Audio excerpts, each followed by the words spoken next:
දෙමටගොඩ රෙදිපිලි වෙළඳසැලක සේවය කළ 34 හැවිරිදි පුද්ගලයෙකු හිරුනිකා ප්‍රේමචන්ද්‍රට අයත් ඩිෆෙන්ඩර් රථයකින් පැමිණි පිරිසක් විසින් පැහැරගනු ලබන්නේ පසුගිය සඳුදායි. මහා දවල් සිදු කළ මෙම පැහැර ගැනීම මෙම වෙළඳසැලේ ආරක්ෂක කැමරාවල මෙලෙස සටහන් වී තිබුණා. අනතුරුව පැහැරගත් පුද්ගලයා හිරුනිකා ප්‍රේමචන්ද්‍රට අයත් කොළොන්නාවේ පිහිටි කාර්යාලයකට රැගෙන ගොස් තිබූ අතර එෙහිදී හිරුනිකා ප්‍රේමචන්ද්‍ර තමන්ට තර්ජනය කළ බව ඔහු පවසනවා. පැහැර ගැනීමට ලක් වූ පුද්ගලයා වැඩිදුරටත් පවසන්නේ හිරුනිකා ප්‍රේමචන්ද්‍රගේ ආරක්ෂකයින් තමන්ට පහර දීමක්ද සිදු කළ බවයි.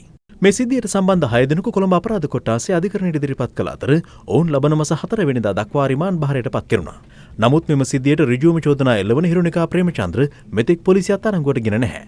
මෙම සිද්ධියට අදාළ බව සැක කෙරෙන දුරකථන අංක කිහිපයක් පිළිබඳ පරීක්ෂණ සිදු කිරීමට පොලිසිය අධිකරණයෙන් අවසර ලබා ගත්තා. හෙට බලාපොරොත්තු වෙනවා ඒ දුරකථන වාර්තා ලැබෙයි කියලා.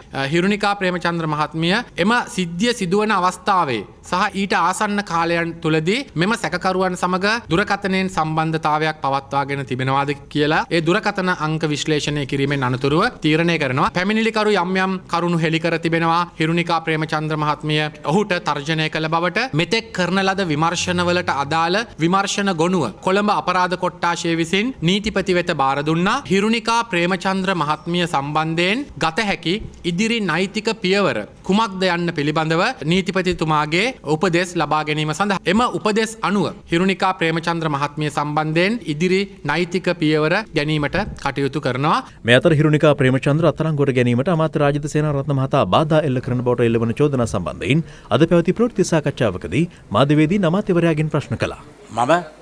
මම ලංකාවේ හිටියෙත් නෑ. මොන පිස්සුද? මම ජීවිතේට කතා කරෙත් නෑ. මම දන්නෙත් නෑ. මම මේ ඊයේ එනකොට තමයි මම දන්නේ මෙහෙම සිද්ධියක් වෙලා තියෙන්නේ. මම රටේ හිටියේ නෑ.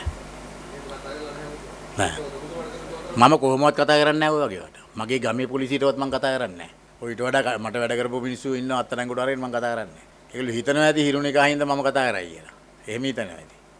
මේ අතර දෙමටගොඩදී තරුණයෙකු පැහැරගෙන යාමේ සිද්ධිය සම්බන්ධයෙන් බොදුබල සේනා සංවිධානය සහ සිවිල් සංවිධාන මෙලෙස අදහස් පළ කළා. හිරුනිකාට එක නීතියකුයි තව කෙනෙකුට තව නීතියකුයි ක්‍රියාත්මක වෙන්න බෑ. මහින්ද රාජපක්ෂ මහත්තයාගේ කාලේ මිනිස්සු පැහැරගෙන යනවා සුදු වෑන සංස්කෘතිය මේවා ගැන කතා කළා. ඒක එපා කියලා ආපු උන්දලත් ඉතින් ඒවම කරනවා නම් ඉතින් අර ජනාධිපතිතුමා කිව්වා වගේ ධන නිධි සංග්‍රහයට මඩුවල්ග එකතු කරලා මුන්ට මඩුවල්ගෙන් තලන්න ඕන. හිරුනිකා ප්‍රේමචන්ද්‍ර මහජන අනුකම්පාවෙන් බලයට ආවේ. එහෙම වෙලා නැවතත් ඒ අය ඒ ප්‍රචණ්ඩ ක්‍රියාවලම පිටපතන තවමත් මේ අය ලැජ්ජාවට පත් වෙනවා කියලා මම හිතනවා. මොකද ඒ අය යහපත් දේශපාලන සංස්කෘතියක් පිළිබඳව පොරොන්දු දුන්නේ බොහෝ කාලයකට පෙර නොවන නිසා. ඒ නිසා ඒ අයව මේ කටයුතු සම්බන්ධයෙන් ලැජ්ජාවට පත් කිරීම අවශ්‍යයි. හිරුනිකා ප්‍රේමචන්ද්‍ර මැතිවරණයට කලින් වැඩිපුරම කියපු වචනයක් තමයි ප්‍රජාතන්ත්‍රවාදී. ඊළඟට වැඩිපුරම කියපු වචනයක් තමයි නීතියේ ආධිපත්‍යය. ඉතින් ඒ මහත්මිය ඒ කාලේ කිව්වෙම නීතියේ ආධිපත්‍ය පිහිටුවීම සඳහා මට බලය දෙන්න කියලා. දැන් මාධ්‍ය ඉස්සරහට ඇවිල්ලා අර සිද්ධියෙන් පස්සේ කියනවා මේ මාධ්‍ය සාකච්ඡාව හාස්‍යජනකයි. ඒක හාස්‍යජනකද ඛේදජනකද කියලාත් වෙනම හිතන්න වෙනවා. එතුමිය මාධ්‍ය සාකච්ඡාවේදී කියන්නේ පෞල් ප්‍රශ්නයක් වෙලා තියෙනවා. ඒ ප්‍රශ්නය සම්බන්ධ නීතියෙන් සාධාරණයක් ඉටු වෙන්නේ නැහැ. ඉතින් ඒ නිසා මම තීරණය කරා මම නීතිය අතට අරගෙන ඒ කියන්නේ යා නීතිය අතට අරගෙන මිනිස්සු අත්අඩංගුවට ගන්නවා.